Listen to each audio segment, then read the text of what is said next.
Salut les pirates, bon samedi, merci pour votre live de demain soir. Tous les lives c'est les vendredis à 19h. Vous me posez vos questions sur la formation de la semaine et cette semaine on a parlé de comment gérer son conjoint quand il est en down, hein, comment faire, comment y aller, on s'est régalé. Et vous savez que cette semaine on vous explique le down, on explique le phénomène de crise existentielle plus particulièrement. On va encore avoir une anecdote ce matin et après je vous fais une petite surprise après l'anecdote, après l'histoire de cette crise existentielle, de cette crise pansement. Et vous allez un petit peu réfléchir à ce que je vous dirai juste après. Vous allez voir, vous allez vous régaler, hein. Donc on va commencer par une histoire de crise existentielle. Évidemment, je vous en ai déjà donné une de hier. C'est grâce à un pirate qui m'a envoyé 6 histoires de crise existentielle. Donc on va les lire. Je les découvre en même temps que vous parce que j'adore faire ça. Voilà. Alors on y va. Anita, rédactrice d'appel d'offres. 54 ans. J'étais bête de croire que je serais un jour sa compagne. Nous travaillions dans le même bureau. Tiens, bizarre. Juste avant les fêtes de Noël, il m'a demandé de le suivre jusque sa voiture où il avait une carte et un cadeau pour moi. J'étais choqué car on se connaissait peu, mais je me suis dit que c'était impoli de refuser. Je venais de vivre une rupture et j'étais dans cette phase où l'on est vulnérable et ne réfléchit pas. Bon, voilà. Alors, le décor est planté. Je pense qu'on va se régaler. C'est-à-dire que collègue de bureau, le monsieur croit que on est amoureux parce qu'on a ce phénomène que j'appelle l'enceinte close, c'est-à-dire que comme on est souvent ensemble, comme on se fait des compliments, etc., on croit qu'on est amoureux de l'autre. Et effectivement, une collègue de travail vulnérable qui vient de se séparer, qui n'en a pas fait encore le deuil puisqu'elle est vulnérable. Voilà. Tous les ingrédients de la scène drama sont là. Le collègue de bureau, le deuil d'une relation précédente pas consommée, l'enceinte close, tout ça, voilà, on est dans quelque chose que vous connaissez bien. De toute façon, sa voiture était sur le chemin de la mienne, alors là, je l'ai suivie. Alors évidemment, ça c'est intéressant, pour récupérer votre conjoint en crise, il faut toujours créer les conditions qui vont faire que, hein. Donc là, par exemple, il y avait un parce que, viens avec moi parce que j'ai un cadeau, hein. Je vais venir parce que c'est juste sur mon chemin, hein. On va aller au resto parce qu'on a envie de manger des sushis ensemble. Vous voyez, tout ça fait que on crée les conditions pour permettre aux choses que l'on a envie qui se réalisent. Donc peut-être que ce monsieur-là d'ailleurs avait garé sa voiture pas loin le matin de la voiture de la jeune dame. En tout cas, quand on prévoit les conditions, c'est mieux. On a fait la semaine dernière une formation sur la négociation où je vous ai appris à gérer le temps et gérer l'espace quand on ne peut pas encore gérer l'action. Et comme on a 2 sur 3, eh bien c'est beaucoup plus facile de gérer. Donc là, évidemment, de toute façon c'est sur le chemin, je suis obligé d'y aller et je me donne quelque chose pour, comme si on dit, on va aller au parc d'attractions parce que ça fait plaisir aux enfants de faire ce manège où il faut être 4 par exemple. Voilà. Où il faut 2 adultes pour 2 enfants. Donc j'y vais parce que c'est les enfants. Et d'ailleurs ça donne généralement un parce que au pansement qui est jaloux. On dit, ah mais j'y vais parce que c'est pour les enfants, il faut être 4, etc. Donc je l'ai suivi parce qu'il avait le chemin, la voiture garée à côté. Waouh, ça c'est un bon argument. Il a sorti de son coffre une bouteille de Veuve Clicquot accompagnée d'une carte. Alors là, on est dans le symbole, hein, le champagne, les bulles, le festif, etc. Donc par exemple, si voulez faire quelque chose pour votre anniversaire de mariage alors que vous êtes en crise existentielle, enfin votre conjoint est en crise existentielle qui se transforme en crise de couple, c'est trop symbolique. Si vous voulez aller dans le premier restaurant où vous êtes rencontrés, c'est trop symbolique. Si vous voulez aller à Venise, c'est trop symbolique. Donc faites des choses au départ qui ne sont pas très symboliques pour votre conjoint en crise, sinon vous risquez d'avoir des refus. Une fois à la maison, j'ai lu la carte et j'ai eu un moment de panique. Il devait y avoir à ma collègue préférée certainement, ou Joyeux Noël Madame, enfin, il devait y avoir un truc comme ça. Donc vous voyez que quand on est dans l'émotion, quand on est fatigué, quand on a été largué, quand on est vulnérable, on fonctionne beaucoup à l'émotion et pas avec le préfrontal. On dit j'étais pris de panique quand un homme dont je suis la collègue de bureau, m'offre une bouteille de champagne, il me met une carte. Je suis en panique à savoir ce qu'il va y avoir dessus. Je l'ai déchiré, je l'ai jeté, mais j'ai gardé la bouteille. Ouais, faut pas déconner quand même. Bouteille de soda stream ou de champagne, ça se refuse pas. Ou de spritz. Ça c'est pour nos private jokes. La carte disait simplement « Ne fais pas trop d'excès à Noël, prends soin de toi ». Ah oui, bon, c'était assez soft quand même, hein. Mais elle a été prise de panique en disant « Prends soin de toi à Noël ». Bon, il a été pas mal le coquin de pansement là, parce qu'il a pas été trop lourd dès la première proposition ou quelque chose de ce genre, mais ça m'a mis mal à l'aise, évidemment, hein. Au départ, quand on est collègue de bureau et qu'on a ce genre de choses, on est mal à l'aise. C'est au fur et à mesure, quand on entend des choses qu'on a envie d'entendre, évidemment, que ça va être, c'est plus simple. Donc les choses en sont restées là jusqu'à ce que l'on se retrouve travailler sur le même projet en mars 2009. Donc vous voyez que dans les relations pansement, souvent on dit bah, c'est tombé d'un seul coup. Non, généralement il y a des trucs. Dans un séminaire, on se dragouille, et puis après on se retrouve sur un projet, et puis ouais, ça prend du temps les relations pansement. C'est-à-dire qu'au fur et à mesure que votre conjoint est frustré de votre relation parce que vous n'accordez pas tous ses besoins, peut-être qu'il ne vous les demande pas, hein, on arrive à cette situation-là. Vers le mois d'avril, il a commencé, oui c'est long, hein, quand même. Il a commencé à me proposer d'aller boire un café avec lui. Je ne savais pas s'il était marié, je pensais que oui, mais il ne m'avait jamais parlé de sa femme. Alors là aussi, on est un peu bête, hein, si on travaille ensemble sur le même projet, etc., hein, l'alliance par exemple, si on est un peu intéressé, on va demander à un copain, on va poser une question anodine et on va avoir la réponse, hein. Donc là, c'est qu'on ne veut pas avoir la réponse. Ah, je ne savais pas si c'était marié ou pas, on travaille ensemble, on est sur les mêmes projets. On boit des cafés ensemble, on a des cartes, des cartes à Noël, une bouteille de champagne, et je ne me suis pas renseigné si c'était marié. Alors je demandais s'il avait des... je savais pas si c'était marié. Alors je me demandais s'il avait des problèmes dans son couple. Non, pas forcément. Ils étaient peut-être en train de se séparer, peut-être qu'elle était malade. Ah oui, ça on a souvent ça, hein, dans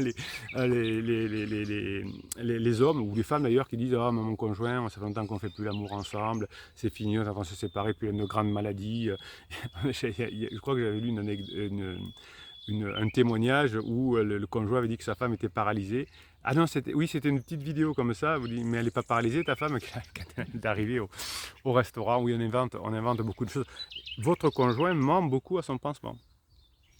Il n'avait pas l'air de ces mecs qui cherchent à s'amuser ou draguer. Alors ça, c'est quand on veut quelque chose, on se convainc que non, mais il n'avait pas la tête d'un bandit, ou il a l'air gentil, ou il avait l'air si gentil. Ouais, hein, on a toutes ces histoires avec les MeToo, où on suit un homme politique ou un chef d'entreprise dans sa chambre d'hôtel. On dit, oh, mais pourtant, il avait l'air sympa. La curiosité a fini par l'emporter. Vous avez une formation sur la curiosité. Elle a raison, cette dame. La curiosité fait tout. Je vous apprends à rendre votre conjoint curieux. Et si vous arrivez à rendre votre conjoint curieux, vous avez des chances de vous améliorer et d'améliorer la relation. Formation curiosité, je vous rappelle d'ailleurs que la formation négociation de la semaine dernière, la formation bien gérer son down, la formation curiosité, c'est une parmi les 95 qui se trouve dans le catalogue, qui est en descriptif de cette vidéo.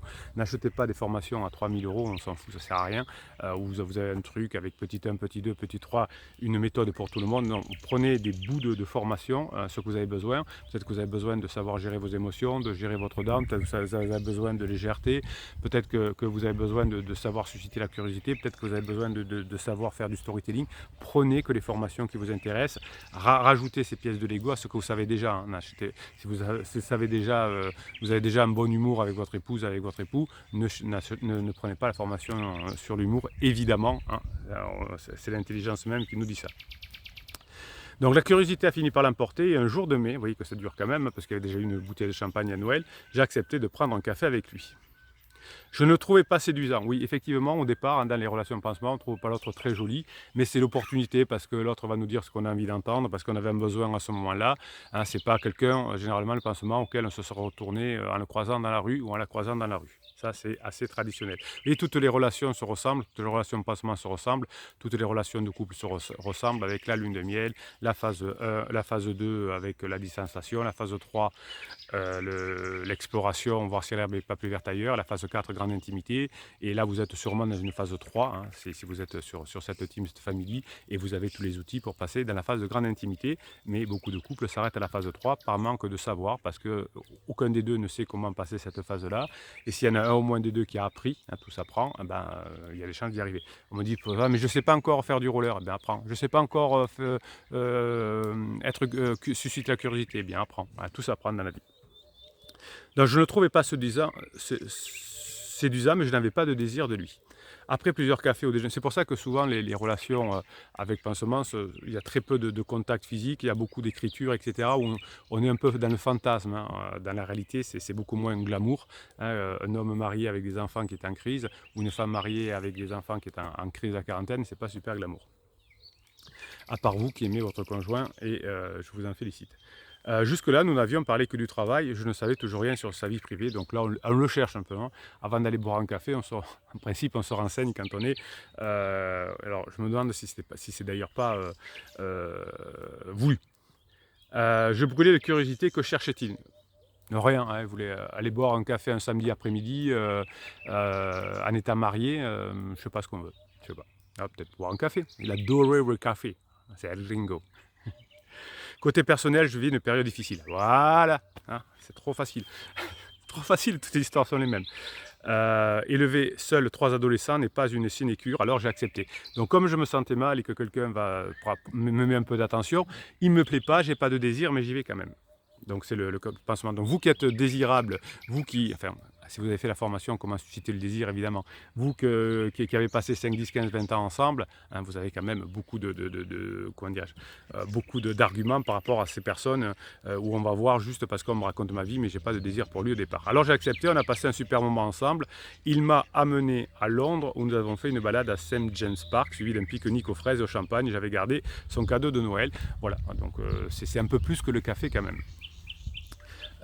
Puis nous avons dîné dans un très bon restaurant, nous sommes allés au théâtre, je n'en revenais pas. Oui, bon ben là c'est le côté dragouille traditionnel, hein, les symboles, le pique-nique, les fraises, le champagne, le théâtre, le restaurant, hein, il n'y a pas plus gros. Au fil du temps, il m'a écouté me plaindre de mes problèmes d'argent, de mes enfants et de tout le reste, sans jamais me juger. Ça, c'est excellent, hein. C'est le rôle du psy, hein. On m'écoute, donc c'est pas le pansement est souvent un psy, hein. Donc on écoute nos problèmes avec ma femme, avec mon conjoint, et donc on tombe amoureux parce que ça fait l'effet transfert contre transfert, hein. Vous savez ça, quand on travaille dans la psychologie, la psychanalyse ou le coaching.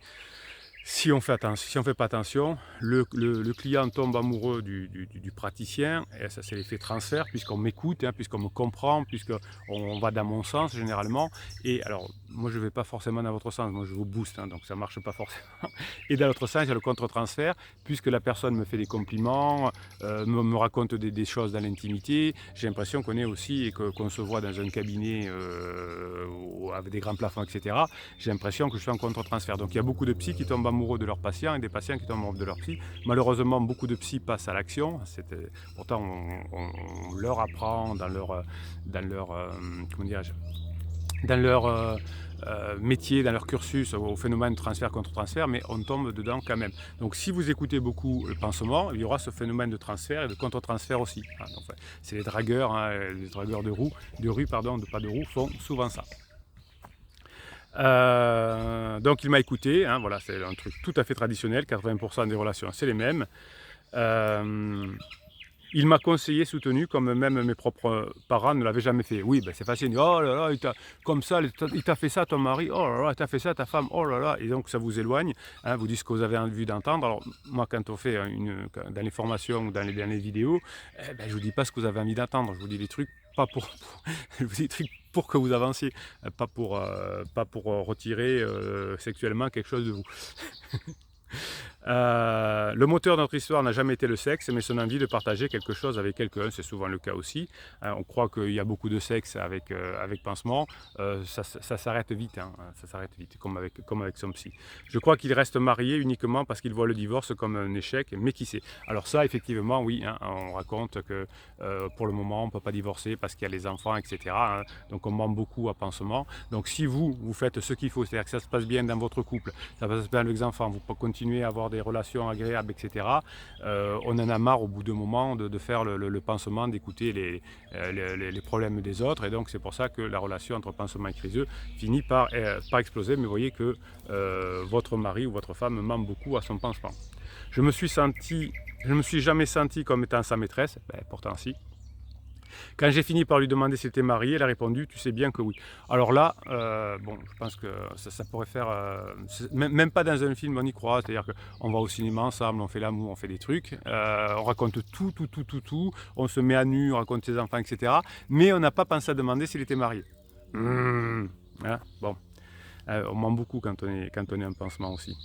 Je n'ai plus voulu poser de questions, je sais c'est stupide, mais sur le moment, on n'arrive pas à penser de façon rationnelle, évidemment, hein, ça c'est le but du pansement et du creuset, on n'est pas du tout dans la relation, comment dirais-je, préfrontale, on est dans l'émotion, et c'est pour ça que ça explose. Quand un colloque, alors quand, alors, au bout d'un moment, j'ai fini par ne plus supporter de garder le secret sur tout ce que nous faisions ensemble, mais il me rassurait toujours en disant que les gens ne s'intéressaient qu'à eux-mêmes, et il avait raison. Quand un collègue de bureau me demandait ce que j'avais fait le week-end, il suffisait de lui retourner la question. Il se mettait alors de parler, ce qui m'invitait de répondre, de préserver notre secret. Oh, que c'est beau! Il s'accroche toujours et moi je m'éloigne doucement. Voilà, hein, ça c'est ce qui se passe souvent, où d'un moment on en a marre des frasques de l'homme marié ou de la femme mariée et on s'éloigne, toutes les situations sont les mêmes. Ça fait 8 ans que ça dure et j'ai enfin compris. Ah bah quand même, 8 ans. Donc là, on est plus au-delà du pansement et du crise. Sa femme n'a jamais été malade. Non, elle n'a jamais été malade. Il n'a jamais vécu de cette séparation traumatisante. J'étais complètement stupide de croire que je serais un jour sa compagne. Les hommes mariés sont des connards. Je ne répondrai pas oui, bien sûr, pas tous, bien sûr, mais quand on passe du temps avec un homme et on ne lui demande même pas s'il est marié, bon, ok. Ne rejetez jamais la responsabilité sur l'autre femme. Bon, écoute. Bon, vous voyez que toutes les relations pansement se ressemblent. Donc, vous voyez que le monsieur là n'avait pas ce qu'il faut certainement avec sa femme et qu'il allait chercher le complément avec pansement et que pansement en a eu marre au bout d'un moment. Donc, donnez le complément à votre conjoint de ce dont il a besoin et ça va arranger les choses. Alors l'importance de travailler pendant le down de son conjoint, c'est de se préserver. Et je vous ai dit que je voulais raconter une petite histoire qui s'est passée après la fusillade, survenue le 24 mai dernier, en 2022. Si vous regardez cette vidéo plus tard, vous savez qu'il y a eu une tuerie à Uvalde aux États-Unis. Et que quelques jours après, un homme est décédé d'une crise cardiaque après s'être rendu à un mémorial en hommage à sa femme. Alors une petite histoire pour terminer, dramatique, mais qui va vous obliger finalement à réfléchir sur votre besoin de travailler pendant que votre conjoint est en dame. Parce que ça peut mal se passer. Si vous laissez aller, si vous êtes trop dans la colère, dans l'impossibilité, dans la souffrance, on peut avoir des problèmes qu'on appelle le cœur brisé. Vous avez un pirate qui a témoigné sur le groupe Facebook il y a quelques jours, qui s'est retrouvé aux urgences suite au down de son conjoint. Et je voulais juste vous rappeler, alors si c'est cette histoire dramatique, la fusillade survenue le 24 mai alors en 2022, on est en 2022 si vous regardez cette vidéo beaucoup plus tard, suite à la fusillade de l'école de Dulvad, eh bien, un homme est décédé quelques jours après s'être rendu à un mémorial en hommage à sa femme, qui s'était fait tuer pendant la prise d'otage. Le couple s'était formé au lycée, 24 ans de mariage avant. Donc souvent on voit des pirates effectivement qui se connaissent au lycée ou à la fac et qui passent leur vie après. Et là, quand cette mort a été brutale, effectivement, c'était trop pour Joe Garcia, il s'appelait Joe Garcia, qui a perdu sa femme, 24 ans de mariage, 30 ans de vie commune. Donc ça s'appelle le syndrome du cœur brisé ou le syndrome de Takotsubo. On le connaît bien aujourd'hui en neurosciences, mais en médecine en général. C'est une sidération myocardique qui est survenue après un stress émotionnel important. Donc c'est pour ça que je vous exhorte, mes pirates adorés, à travailler sur vous, à maîtriser vos pensées, à maîtriser vos émotions, à maîtriser vos ruminations, parce que si on ne fait pas ce boulot-là, ça peut être grave. On peut mourir dans de telles circonstances après ce choc émotionnel dévastateur. Donc vous avez une formation d'ailleurs qui s'appelle Comment oublier le traumatisme. C'est des méthodes qu'on utilise de TCC, mais aussi de l'MDR, mais aussi la cohérence cardiaque, qu'on utilise pour des personnes qui ont eu des graves problèmes comme des accidents de voiture ou qui ont perdu des proches, etc. C'est des méthodes très puissantes que vous pouvez d'ailleurs aujourd'hui, grâce aux neurosciences, faire vous-même. Cette formation s'appelle Comment oublier le traumatisme, puisqu'on a plein d'exemples de chocs émotionnels dévastateurs. On peut penser aussi du décès de l'actrice de Star Wars, Carrie Fisher, qui est décédé en 2016 d'une crise du cœur, hein, enfin, un syndrome du cœur brisé. Sa maman venait de mourir d'un AVC fatal, hein, donc le stress de la mort comment dirais-je, de sa fille, hein, donc la fille qui est décédée, a fait que la personne a pu décéder. Donc on ne peut pas dire avec certitude si la détresse aiguë est la seule cause des décès tragiques, hein, mais en tout cas, aujourd'hui on sait en médecine et en sciences que des événements stressants de la vie vont déclencher parfois des issues fatales pour la santé. Hein, vous voyez que votre conjoint, à la fin de sa crise, pour ceux qui sont en fin de crise existentielle, votre conjoint a mal partout, est fatigué, il n'arrive à rien, il est plus efficace, il est moins efficace dans son boulot, donc il est moins efficace dans son boulot évidemment. Hein, et finalement, la séparation, comme le deuil, hein, c'est une expérience qui est très intime, et si vous ne bossez pas sur vous, hein, vous pouvez avoir des difficultés. Hein, le deuil, comment dirais-je, à faire d'une relation, la souffrance liée à un adultère finalement augmente, hein, immédiatement les risques d'affection cardiovasculaire, hein, ce qu'on appelle l'effet divorce ou l'effet veuvage, hein, pendant lequel quelqu'un, après un divorce, a des graves problèmes de santé, ou après un décès de son conjoint. Hein. Une étude américaine de 2014, hein, qu'on peut trouver dans la revue médicale JAMA, International Medicine, a comparé des adultes âgés de 60 à 89 ans, c'était au Royaume-Uni, et pour les personnes qui, enfin on étudie des personnes qui ont eu un décès de leur partenaire et d'autres qui ne l'ont pas encore reconnu. Hein. On a fait cette étude entre 2005 et 2012, et ces chercheurs en neurosciences ont constaté dans le mois suivant le décès de leur partenaire que les hommes et les femmes endeuillés couraient un risque accru d'accident vasculaire cérébral ou d'une crise cardiaque, hein, par rapport à leur père qui n'avait pas vécu la perte malheureusement de leur partenaire. Et effectivement, le risque accru de crise cardiaque et d'accident vasculaire cérébral retombe après 30 jours. Donc bossez sur vous, mes pirates adorés, hein. Vous voyez que je voulais vous faire cette double vidéo aujourd'hui, entre guillemets. D'un côté, le pansement qui est un peu ridicule, qui mène à rien, qui se finit très mal, et vous qui prenez trop la chose à cœur finalement, et vous vous faites souffrir, et vous avez parfois des problèmes cardiovasculaires. Voilà. Mes pirates adorés, je vous kiffe. Passez le samedi que vous méritez.